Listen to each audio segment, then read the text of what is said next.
In this video, I'll show you step-by-step how to fix sound issues on your Windows 11 PC. Let's get started. First, click the Start button at the bottom of your screen. Then select Settings.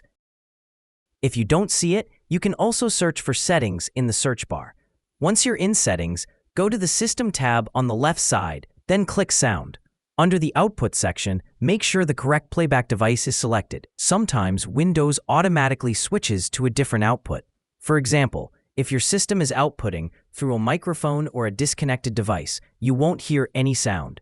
Select your main speakers, like Realtek speakers, and make sure the volume slider isn't muted or set too low. If that doesn't solve the problem, let's update your sound drivers. Close Settings, click the search icon, and type Device Manager. Once it opens, expand the Audio Inputs and Outputs section. Find the device you're using, for example, your Realtek speakers. Right-click on it and choose Update Driver. Then select Search automatically for drivers to check for any available updates.